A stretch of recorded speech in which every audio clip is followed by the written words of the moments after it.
Hello everyone, कैसे हैं आप सभी। आई होप अच्छे एंड स्वस्थ होंगे। आप सभी का स्वागत है आपके अपने यूट्यूब चैनल लर्न विद प्रीत चौधरी में। आज की जो हमारी क्लास है, जैसा कि आपने थंबनेल में देखा कि हमारी राजस्थान सीईटी जो 2024 है और आपके महिला सुपरवाइजर 2024, इन दोनों वैकेंसियों के आज से हमें मॉडल टेस्ट पेपर स्टार्ट कर रहे हैं। जो कि आज हमारा फर्स्ट है वो मॉडल पेपर रहने वाला है। अगर मैं बात करूं राजस्थान सीटी और आपके महिला सुपरवाइजर 2024, महिला सुपरवाइजर में आपके महिला अधिकारिता वाली भर्ती और आपके जो महिला सीधी भर्ती है 209 पोस्ट, इन दोनों का सिलेबस बिल्कुल सेम है। तो आपको इनकी अगर आपने दोनों फॉर्म भरे हैं तो, और अगर आपने एक फॉर्म भरा है तो आपके दोनों के दोनों वैकेंसियों का सिलेबस है वो बिल्कुल सेम है। अब मैं बात करूं कि जो आपका पेपर है सीटी 2024 और महिला सुपरवाइजर, इसमें सिर्फ आपके वर्ल्ड ज्योग्राफी और वर्ल्ड हिस्ट्री, इसका फर्क है कि आपके सीईटी में है वो वर्ल्ड का पोर्शन नहीं दिया हुआ, लेकिन आपके महिला सुपरवाइजर में है वो वर्ल्ड हिस्ट्री ज्योग्राफी है वो दिया हुआ है। इस क्लास में मैं आपको जो टेस्ट पेपर करवाऊंगी वो काफी डिटेल से करवाऊंगी, हर एक क्वेश्चन आपको अच्छे से समझाऊंगी और उस क्वेश्चन के इर्द गिर्द जितने क्वेश्चन बनते हैं वो सारे हम कवर करेंगे। तो एक बात मैं आपको बता दूं कि जैसे आपका, मैं आज बात करती हूँ महिला सुपरवाइजर के सिलेबस की। तो इस सिलेबस में जो आपके वर्ल्ड हिस्ट्री और वर्ल्ड ज्योग्राफी दिया हुआ है, तो इसकी जो टॉपिक है, कई सारे स्टूडेंट के काफी दिनों से मैसेज आ रहे हैं कि जो आप हमारा जो पोर्शन है इसका वर्ल्ड वाला, वर्ल्ड हिस्ट्री हो चाहे वर्ल्ड ज्योग्राफी हो, तो ये टॉपिक है आप लोगों के बहुत कम पढ़े हुए हैं और वो आपको काफी ढूंढने से है वो मिलेंगे। यानी कि इनका पोर्शन है वो बहुत ज्यादा है, लेकिन हमें वो ही पढ़ना है जो हमारे एग्जाम के लिए इंपॉर्टेंट है। तो इसके लिए मैं, जैसे आज हमारा मॉडल टेस्ट पेपर फर्स्ट है, तो इसमें क्वेश्चन करवाने के बाद एक जो टॉपिक है, एक टॉपिक आपको किसका करवाऊंगी, वर्ल्ड हिस्ट्री का करवाऊंगी। वर्ल्ड हिस्ट्री में बात करें तो आपके दिया हुआ है टॉपिक कौन कौन से दिए हुए हैं, आपको दिया हुआ है कि विश्व का इतिहास में पुनर्जागरण दिया हुआ है, पुनर्जागरण दिया हुआ है। इसके पुनर्जागरण का उद्भव कैसे हुआ, इसके प्रभाव क्या थे, ये दिए गए हैं। उसके बाद है औद्योगिक क्रांतियां दी गई है, औद्योगिक क्रांति, औद्योगिक क्रांति दी गई है। उसमें आपकी अमेरिका की क्रांति है, उसके क्या कारण है, उसके क्या परिणाम रहे वो है। उसके बाद फ्रांस की क्रांति दी हुई है। उसके बाद यूरोप है, यूरोप में जो उदारवाद है राष्ट्रवाद है उसका जो उदय है वो कैसे हुआ। जर्मनी और इटली का एकीकरण दिया हुआ है कि जर्मनी और इटली का एकीकरण, इटली का एकीकरण दिया हुआ है। रूस की आपको क्रांति दी हुई है, और रूस की जो क्रांति थी वो 1917 में हुई थी, उसके क्या परिणाम रहे थे, क्या कारण थे। उसके बाद आपके दोनों विश्व युद्ध दिए गए, प्रथम और द्वितीय, प्रथम और द्वितीय है वो विश्व युद्ध दिए गए, उसके क्या क्या कारण थे, उसमें क्या कारण थे, उसकी क्या घटनाएं हुई थी, उसमें उसके क्या परिणाम रहे, ये सारे उसमें दिए गए हैं। और उसके बाद है आपका वैश्विक संगठन, यानी जो राष्ट्र संघ है, राष्ट्र संघ और आपके संयुक्त राष्ट्र संघ है, उसके बारे में आपके सिलेबस में दिया हुआ है। तो ये सारे टॉपिक मैं एक एक करके आपको यही करवाऊंगी। साथ में तो आपका जो टेस्ट पेपर है वो चलता रहेगा, और जो लास्ट के आपके 15 मिनट होगी उसमें मैं एक टॉपिक है आपको अच्छे से करवा दूंगी। और इसके अलावा मैं आपको 10 से 15 मिनट की वीडियोज है वो और प्रोवाइड करवाऊंगी, जिसमें आपका वर्ल्ड हिस्ट्री का पोर्शन और वर्ल्ड ज्योग्राफी का पोर्शन है वो आपका कंप्लीट हो जाएगा। तो जो महिला सुपरवाइजर वाले बच्चे इस क्लास को देख रहे हैं, तो उनको अलग से जो छोटे वाली वीडियो होंगी जिनमें हमें वर्ल्ड हिस्ट्री और वर्ल्ड ज्योग्राफी का पोर्शन कंप्लीट करेंगे, उनको वो क्लासेज और भी लेनी है। जैसे आज हम टॉपिक करेंगे, इसमें मॉडल पेपर फर्स्ट है, इसमें हम पहले तो क्वेश्चन आंसर करेंगे, उसके बाद है पुनर्जागरण का टॉपिक हमें करेंगे। तो चलिए क्लास है वो स्टार्ट करते हैं। हमारा इस टेस्ट का जो फर्स्ट क्वेश्चन है वो है, सौरमंडल का सबसे बड़ा उपग्रह निम्नलिखित में से कौन सा है। सौरमंडल का सबसे बड़ा उपग्रह है वो कौन सा है। टाइटन, मिरांडा, चंद्रमा और गेनीमिड। तो आपका जो राइट आंसर होना चाहिए वो कौन सा होगा, राइट आंसर हो जाएगा option A D. Right answer कौन सा हो जाएगा, ऑप्शन ए डी। अब हमें सिर्फ है ये नहीं देखना कि इसका राइट आंसर क्या है, इसके इर्द गिर्द और भी क्वेश्चन बन सकते हैं वो हमें देखने हैं। वो क्या देखना है कि जो सौरमंडल है उसका सबसे बड़ा या प्रधान पूछ ले वो कौन होता है। सूर्य होता है। कौन होता है? सूर्य होता है। अब हम बात करते हैं कि सौरमंडल में ग्रह कितने हैं। सौरमंडल में ग्रह की बात करें तो 8 ग्रह, हमें 8 ग्रहों का पता होना चाहिए। सूर्य के सापेक्ष अगर हम देखें कि सूर्य के सबसे नजदीक के, अब से कई बार पूछ लिया जाता है नहीं, सबसे नजदीक ग्रह कौन सा है, सबसे दूर ग्रह कौन सा है, उस हिसाब से हम बढ़ता हुआ क्रम देखते हैं। सूर्य के सबसे नजदीक की बात करें तो सबसे नजदीक है वो बुध ग्रह। कौन सा ग्रह? बुध ग्रह। उसके बाद आता है आपका शुक्र ग्रह। शुक्र ग्रह।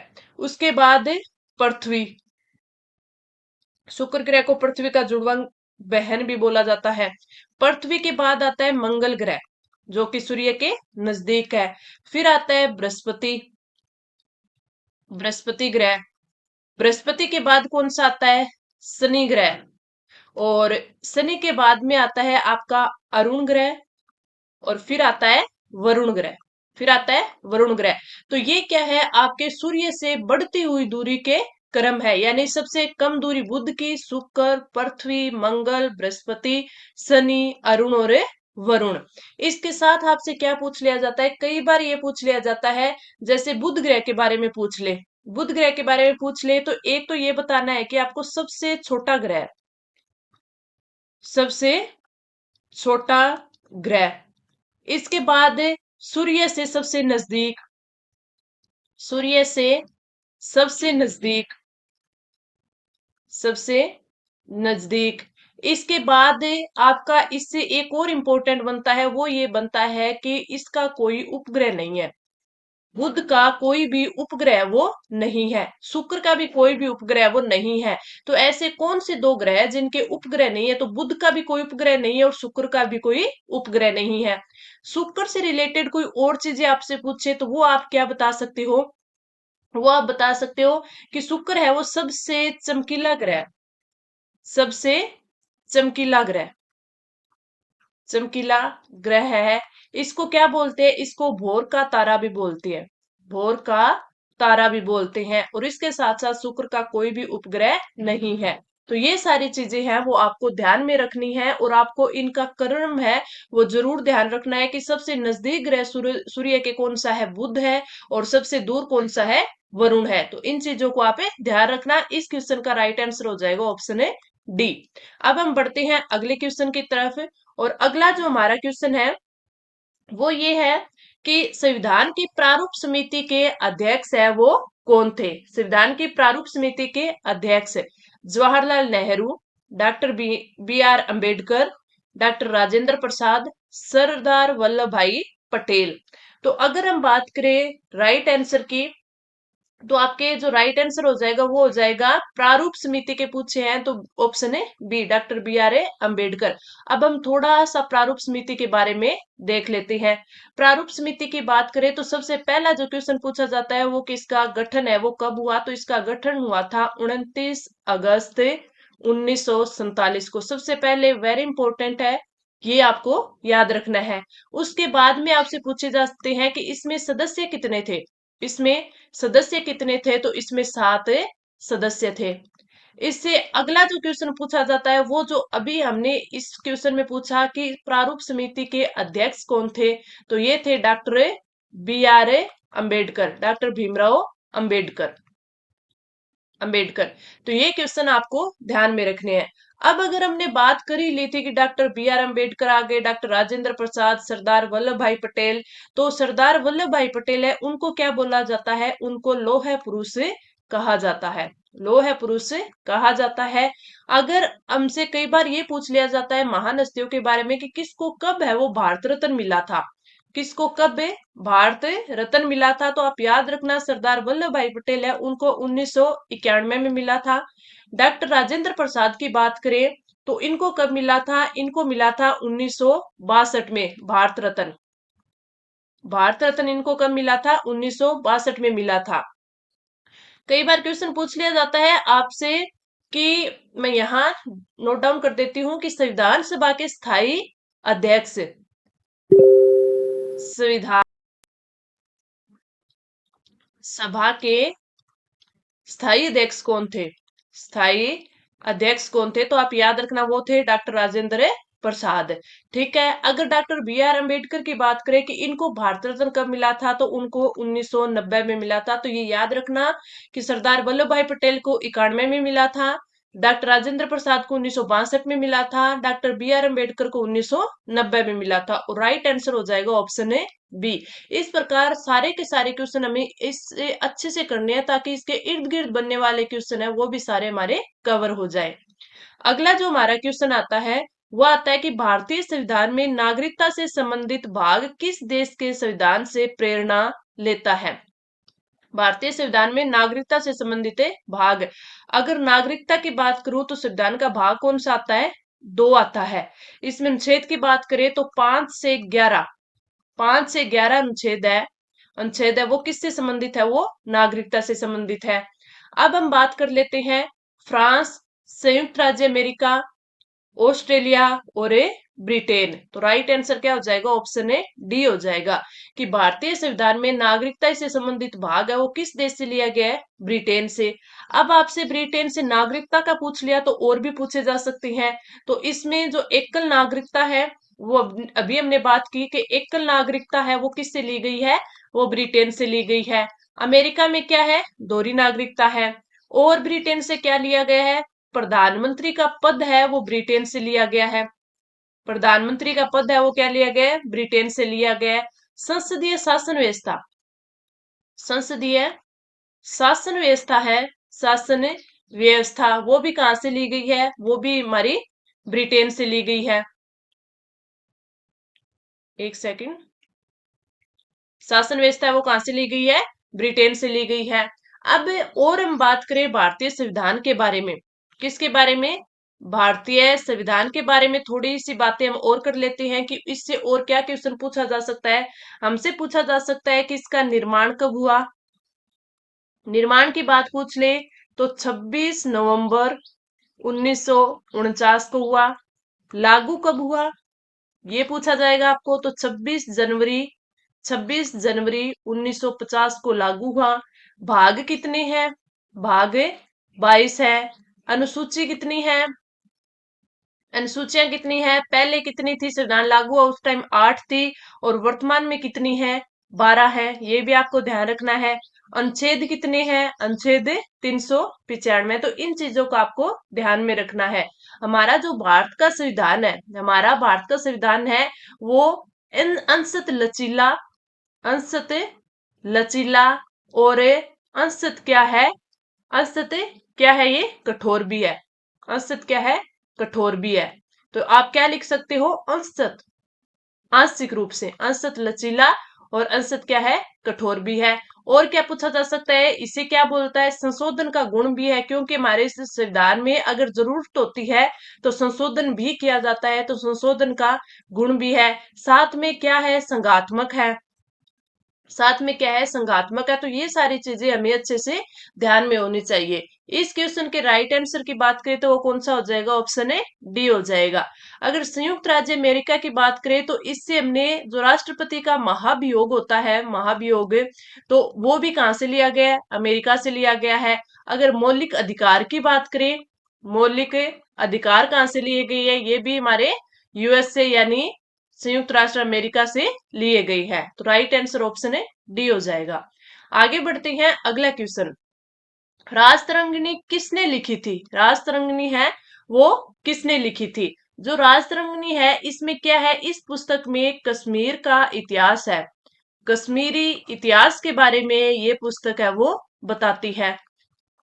तो इसको किसने लिखा था, मेगस्थनीज ने, कल्लड़ ने, अल बयूरुनी ने, अल बरूनी बोलते हैं ना उसने, या उपयुक्त में से कोई नहीं।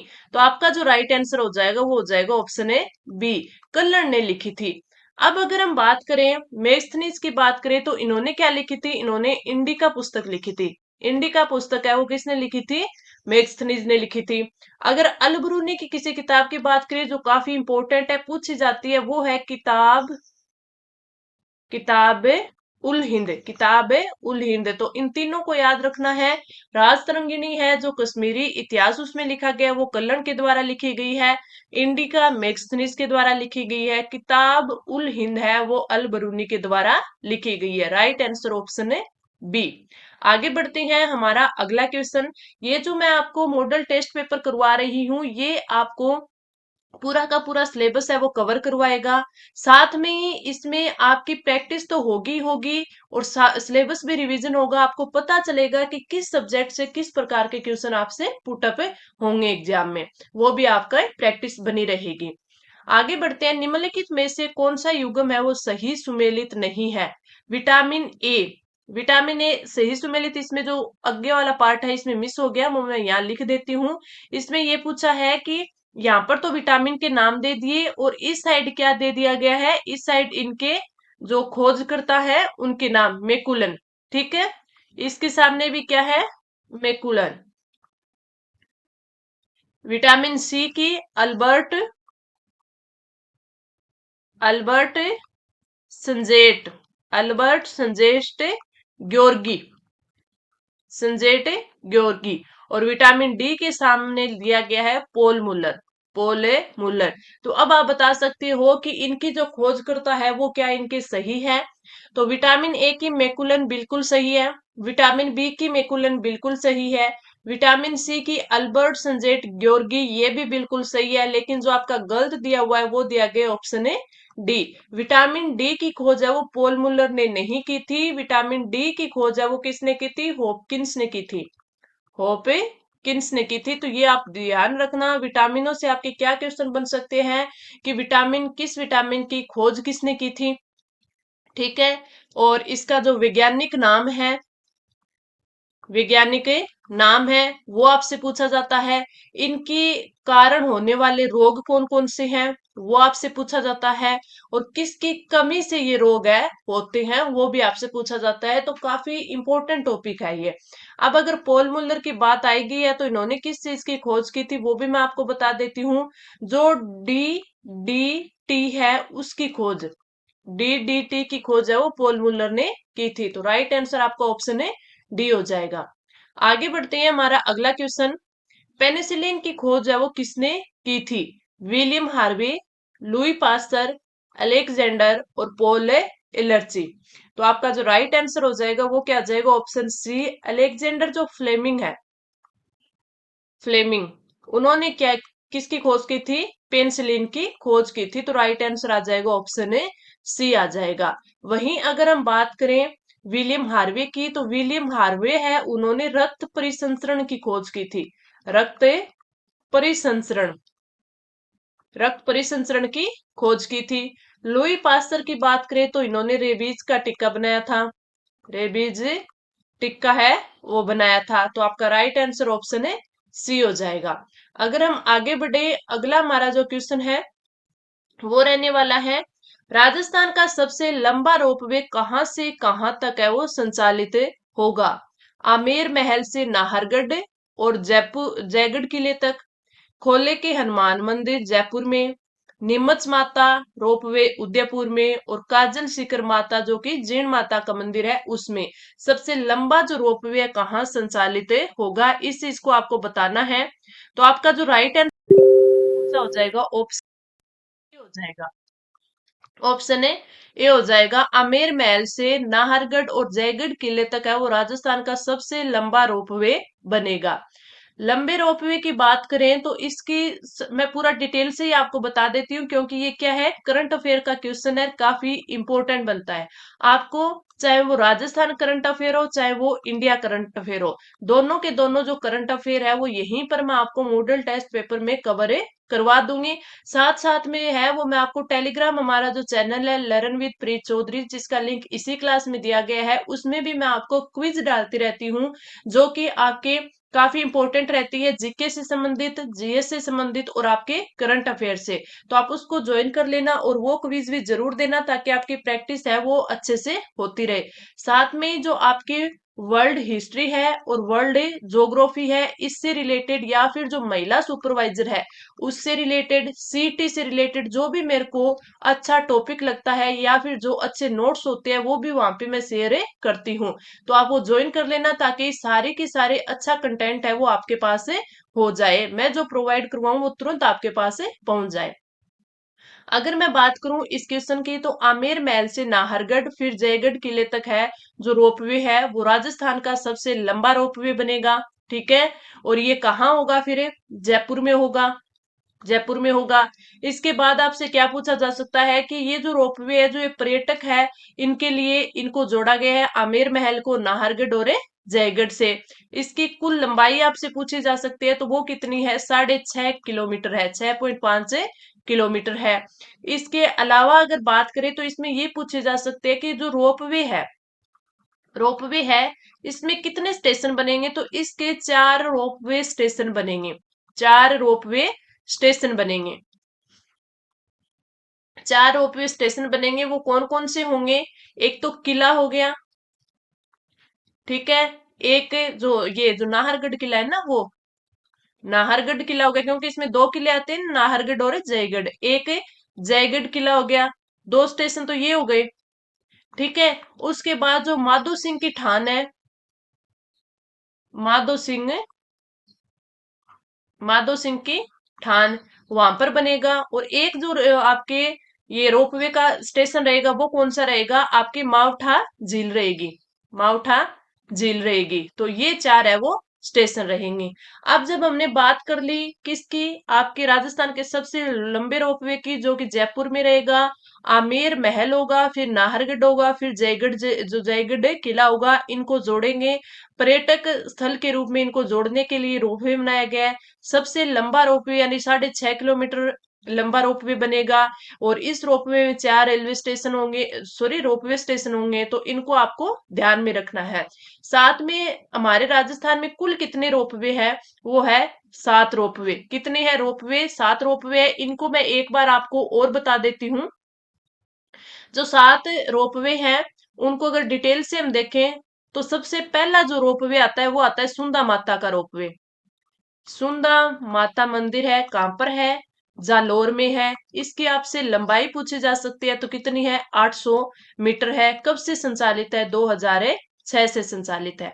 फिर दूसरे रोपवे की बात करें तो मनसा पूर्णा करणी माता का मंदिर, मनसा पूर्णा करणी माता मंदिर। करणी माता मंदिर देशनोक वाले की बात नहीं है, ये है उदयपुर के रोपवे की बात, उदयपुर के मंदिर की बात। और इसकी अगर लंबाई पूछे तो इसकी लंबाई है 387 मीटर, 387 मीटर।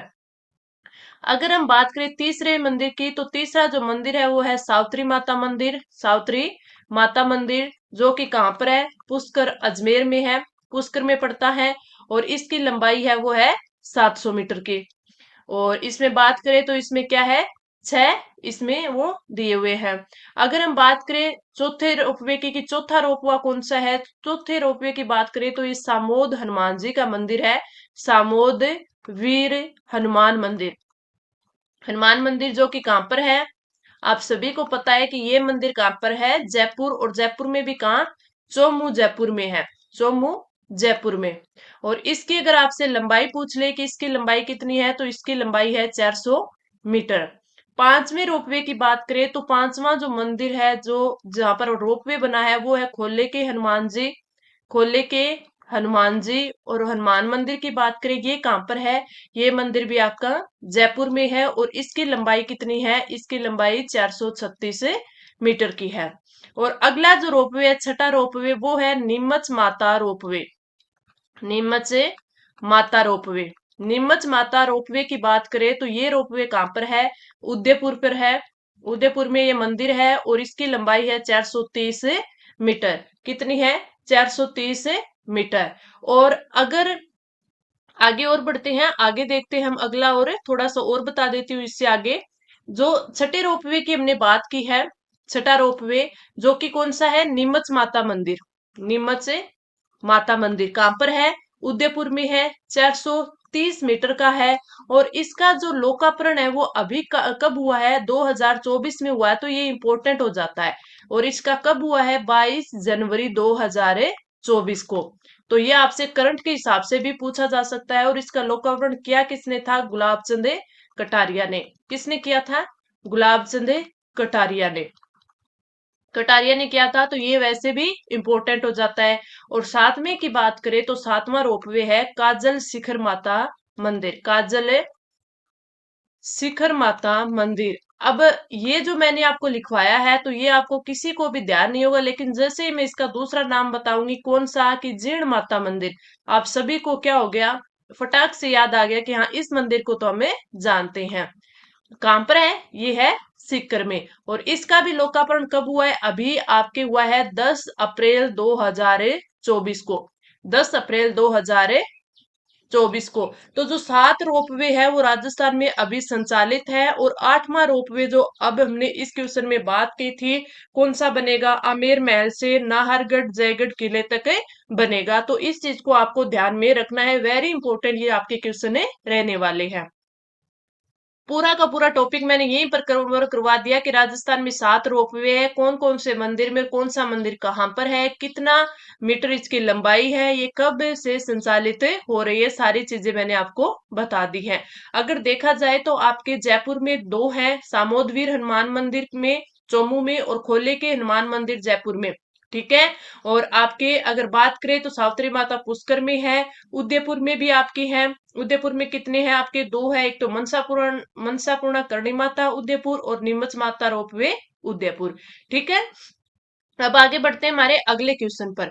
16वीं राजस्थान विधानसभा की 4 समितियों का गठन किया गया है, उनमें से समिति व सभापति संबंधित कौन सा सुमेलित है, यानी यहाँ पे आपको समिति दी गई और यहाँ पे उनके सभापति दिए गए हैं। आपको बताना है कि इसमें कौन सा है वो सही सुमेलित दिया हुआ है। जल लेखा समिति टीकाराम जूली, प्राक्कलन समिति कै और प्राक्कलन समिति ख 2 होती है। तो कै है वो अर्जुन लाल जिनगर, और प्राक्कलन समिति ख है वो श्री चंद कृपलानी। क्या ये तीनों की तीनों बिल्कुल सही दी गई हैं। अगर मैं बात करूं 16वीं विधानसभा राजस्थान विधानसभा, तो इससे आपका एक क्वेश्चन जरूर पूछा जाएगा, क्योंकि इसके जो चुनाव है वो हाल ही में हुए, और जो हमारी करंट की अभी जो विधानसभा चल रही है वो कौन सी है, 16वीं है। तो ये वेरी इंपॉर्टेंट हो जाती है। इससे 4 समितियों की बात की जाती है, जनलेखा समिति हो गई, प्राक्कलन समिति कै हो गई, प्राक्कलन समिति ख हो गई, और जो चौथी समिति है वो कौन सी है, आपकी राजकीय उपक्रम समिति आती है। राजकीय उपक्रम समिति आती है। उपक्रम समिति आती है, इसका भी आपको बताना है। तो अगर हम इनकी बात करें तो इनमें सारे ही सही दिए गए हैं। जो 16वीं विधानसभा है राजस्थान की, उसमें जनलेखा समिति के टीकाराम जूली है, बिल्कुल सही है। प्राक्कलन समिति कै के अर्जुन लाल जिनगर है, ये भी बिल्कुल सही है। प्राक्कलन समिति ख है उसकी श्री चंद कृपलानी है, ये भी सही है। और अगर राजकीय उपक्रम समिति यानी चौथी समिति की बात करें तो इसकी है कालीचरण सराफ। कालीचरण सराफ। तो चारों की चारों समितियों के मैंने आपको सभापति वो बता दिए, तो आपको चारों की चारों याद रखनी है। ठीक है। आगे बढ़ते हैं, अगला हमारा क्वेश्चन है, निम्नलिखित में से कौन सा युग्म है वो सुमेलित नहीं है। अगर इसकी बात करें तो इसमें क्या चीज दी गई है, इसमें आपको दिया गया है, एक साइड तो अकबर द्वारा जो उठाए गए कदम थे वो दिए गए हैं, और एक साइड है वो आपके दिया गया है कि इनका क्रियान्वयन का वर्ष है वो कौन सा था। यानी जो आपको जो अकबर थे उन्होंने जो जो काम किए थे, उन्होंने किस वर्ष में है उन काम को किया था, ये आपको इसमें बताना है। सबसे पहले में जो दिया गया है वो कौन सा दिया गया है, तीर्थ यात्रा कर का उन्मूलन, जजिया कर का उन्मूलन, महजर की घोषणा, और दीन ए इलाई की घोषणा। तो इसमें अगर हम बात करें कि इसमें जो आपको गलत ऑप्शन दिया गया है वो कौन सा दिया गया है, तो वो दिया गया आपको ऑप्शन है फर्स्ट। ऑप्शन है फर्स्ट दिया गया है। बाकी अगर आपकी इनकी बात की जाए कि कौन सा कितना है, तो अगर तीर्थ यात्रा कर का उन्मूलन की बात करें तो ये 1562 में नहीं था, ये 1563 में था। ये आपका गल दिया गया है। जजिया कर उन्मूलन की बात करें तो 1564 में बिल्कुल सही है। महजर की घोषणा 1580 में, दीन ए इलाही की घोषणा 1582 में बिल्कुल सही है। और ये क्वेश्चन आपका काफी इंपॉर्टेंट क्वेश्चन है, ध्यान रखना। तो राइट आंसर हो जाएगा ऑप्शन ए है, जो कि सुमेलित नहीं दिया गया। तीर्थ यात्रा कल का उन्मूलन 1563 में किया गया था। आगे बढ़ते हैं, अगला क्वेश्चन, दिल्ली सल्तनत में दीवान ए अर्ज विभाग की स्थापना किसने की थी। दीवान ए अर्ज विभाग यानी सैन्य विभाग, बलबन ने, इल्तुतमिश ने, अलाउद्दीन खिलजी ने, और फिरोज तुगलक ने। तो आपका जो राइट आंसर वो होगा ऑप्शन है ए, बलबन ने। और इसका जो कार्यकाल था वो 1265 से 1287 ईस्वी था। इसको भी आप थोड़ा ध्यान में रख सकते हैं। तो राइट आंसर हो जाएगा ऑप्शन है ए। आगे बढ़े, आपका अगला क्वेश्चन, भारत में पारिस्थितिकी सरोकार एवं उनके विषय में पारित कानूनों के वर्षों की सूची को पढ़िए और ध्यान से बताना है कि कौन सा जो कानून है वो किस वर्ष है वो पारित किया गया था, यानी इसका आपको क्या करना है, मिलान करना है।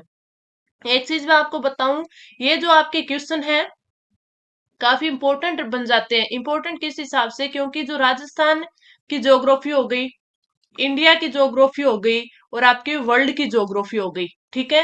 तो इनमें जो टॉपिक है वो इसी प्रकार के दिए गए हैं। जैसे भारत में पारिस्थितिकी का हो गया, भारत में पारिस्थितिकी का हो गया। और इसमें आपके क्या टॉपिक दिए गए हैं, जैसे आपके मुख्य जो भू भौतिक विभाजन है उसका हो गया, वो टॉपिक आपके भारत से रिलेटेड है। विश्व की बात करें तो उसमें जो प्रमुख भौतिक विशेषताएं हैं, भौतिक विशेषताओं का टॉपिक है आपकी पर्यावरणीय और पारिस्थितिक मुद्दे दिए गए हैं। उसके साथ साथ ये आपके वन्य जीव और जंतु दिए गए हैं, वन्य जीव जंतु दिए गए हैं। और आपके क्या दिया गया, जैव विविधता है वो दी गई है। तो आपको इंडिया और वर्ल्ड के ये टॉपिक है जो कि इंपॉर्टेंट बनते हैं। तो मैं ज्यादा कोशिश करूंगी कि पहले आपके इंडिया और वर्ल्ड के ये टॉपिक है वो कवर किए जाए। तो अब हम बात कर लेते हैं इस क्वेश्चन की। और इस क्वेश्चन की बात करें तो हमें क्या बताना है, इनको इनका मिलान करना और नीचे जो सही कूट दिया गया उसको हमें चुनना है। अगर इनमें हम बात करें तो हमें वन्य जीव संरक्षण, पर्यावरण संरक्षण, जनजातीय और अन्य पारंपरिक वन निवासियों के यानी वन अधिकारों को मान्यता कब मिली, और वन संरक्षण। ज्यादा का अगर हमें पता नहीं होता है तो हम सबसे पहले क्या करते हैं कि एक जो हमें पता होता है उसका चयन करते हैं। जैसे वन्य जीव संरक्षण अधिनियम है वो कब आया था, वो 1972 में आया था, ये हमें पता है। सबसे पहले इसी को ढूंढते हैं। तो ए में थर्ड इसी में दिया हुआ है, ए में फोर्थ, ए में फर्स्ट, ए में सेकंड, ये नहीं है। किस्मत अच्छी होती है कि फर्स्ट में ही हमें पता चल जाता है, फर्स्ट में ही पता चल जाता है। ये क्वेश्चन होते हैं वो एलिमिनेट करने वाले क्वेश्चन होते हैं। तो इससे हमें पता चल गया थर्ड भी नहीं होगा, फोर्थ भी नहीं होगा और सेकंड भी नहीं होगा, और हमारा वो ऑप्शन है वो फर्स्ट हो जाएगा। लेकिन ऐसे क्वेश्चन बहुत कम मिलते हैं जो एक क्वेश्चन कहने। अब हमारे अगर तीनों ही हमें नहीं आते थे तो भी ये क्वेश्चन हमारा सही हो गया, क्योंकि हमें सिर्फ एक आता था। तो ऐसे क्वेश्चन होते ये होते कि एक आए तब भी हो जाते हैं, और कई कई बार है अगर तीन भी आए तब भी हमारे सही नहीं होते हैं। तो चलो देखते हैं। वन्य जीव संरक्षण 1972 में हो गया। बी में क्या है, फर्स्ट आएगा पर्यावरण संरक्षण अधिनियम 1986 का है। अगर हम बात करें जनजातीय एवं अन्य पारंपरिक वन निवासियों के वन अधिकारों की मान्यता है वो कब मिली थी, वो मिली थी 2013 में। और वन संरक्षण अधिनियम है वो 1988 का है। तो राइट आंसर ऑप्शन है फर्स्ट हो जाएगा। आगे बढ़ते हैं। निम्नलिखित में से किस इमारत में पिटरा ड्यूरा का प्रथम बार प्रयोग किया गया, बुलंद दरवाजा, हुमायूं का मकबरा, एतमादुल्ला का मकबरा और पंचमहल। कौन सी इमारत में है वो पिटरा ड्यूरा का प्रथम बार प्रयोग है वो किया गया था। तो आपका जो राइट आंसर होगा वो हो जाएगा ऑप्शन है थर्ड, ऑप्शन है सी। जो ऑप्शन सी होगा इसमें क्या दिया गया है, एतमादुल्ला का मकबरा दिया गया है। और यहाँ पर है वो प्रथम बार है वो क्या पिटरा पद्धति का प्रयोग किया गया था। और जो एतमादुल्ला है ये नूरजहां के पिताजी थे, तो नूरजहां के कहने पर है वो ऐसा किया गया था, नूरजहां के कहने पर। तो राइट आंसर क्या हो जाएगा, ऑप्शन है थर्ड हो जाएगा। आगे बढ़ते हैं, अगला क्वेश्चन। मध्यकालीन भारत में पाइकास्त किन्हें कहा जाता था, उत्तरी भारत में कृषि भूमि के मालिक को, उत्तरी भारत में भूमिहीन किसान को, उत्तरी भारत में सामंतों को, और दक्षिणी भारत में भूमिहीन किसान को। तो राइट आंसर हो जाएगा ऑप्शन है टू। उत्तरी भारत में जो भूमिहीन किसान थे उनको क्या कहा जाता, पाइकास्त कहा जाता था। कब, मध्यकालीन भारत में। तो राइट आंसर हो जाएगा ऑप्शन है टू। आगे बढ़े, अगला क्वेश्चन। जैव विविधता हॉटस्पॉट स्क्यूलेंट कारू है वो कहाँ स्थित है, स्क्यूलेंट कारू। तो आपका राइट आंसर क्या होगा, प्रशांत महासागर, एशिया में, सेंट्रल अमेरिका में और अफ्रीका में। तो राइट आंसर ऑप्शन है डी हो जाएगा। कहां पर है स्क्यूलेंट कारू, जो जैव विविधता हॉटस्पॉट है वो अफ्रीका में है। तो राइट आंसर ऑप्शन है डी। अगला क्वेश्चन। राजस्थान सरकार द्वारा पहली वन नीति का अनुमोदन है वो कब किया गया, सितंबर 2011, अगस्त 2010, मार्च 2011 और फरवरी 2010। पहली वन नीति का अनुमोदन राजस्थान के सरकार द्वारा फरवरी 2010 में किया गया, तो राइट आंसर ऑप्शन है डी हो जाएगा। अगले क्वेश्चन पर बढ़े और अगला क्वेश्चन क्या है कि राष्ट्रपति द्रौपदी मुर्मू ने 2022-23 के लिए संगीत नाटक अकादमी से राजस्थान के कितने व्यक्तियों को सम्मानित किया गया? दौलत राम, उनको थियर्स आर्ट के लिए, बसंत काबरा है वो स्रोत वादन के लिए, गफरुद्दीन खान है बपंग वादन के लिए, मोइनुद्दीन खान है सारंगी वादक के लिए। तो आपका जो राइट आंसर हो जाएगा वो आ जाएगा ऑप्शन है ई, उपरोक्त सभी के लिए। अगर अब मैं बात करूं संगीत नाटक अकादमी की, तो इनके जो ये पुरस्कार होते हैं वो काफी आपसे पूछ लिए जाते हैं। ज्यादातर चांस रहेंगे कि आपके जनवरी जनवरी से लेके जो आपके जून तक होंगे, जून तक होंगे, इस करंट अफेयर के चांस रहेंगे। तो ये करंट अफेयर तो आपको अच्छे से तैयार करना ही करना है, क्योंकि आपके जो महिला सीधी भर्ती है 209 पोस्ट वाली, उसका एग्जाम कब होना है? आपके 13 जुलाई को होना है। तो इसके लिए करंट अफेयर मेरे हिसाब से है वो इन 6 महीनों का सफिशियंट रहेगा, लेकिन आपको फिर भी है वो आपको 2023 का करंट अफेयर जो मेन मेन है वो उसको भी याद रखना चाहिए। हो सकता है इससे भी क्वेश्चन बन सकते हैं।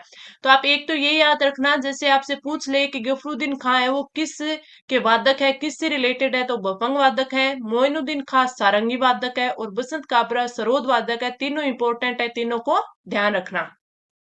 तो ये यहाँ पे आपका जो मॉडल टेस्ट पेपर है फर्स्ट है वो कंप्लीट होता है।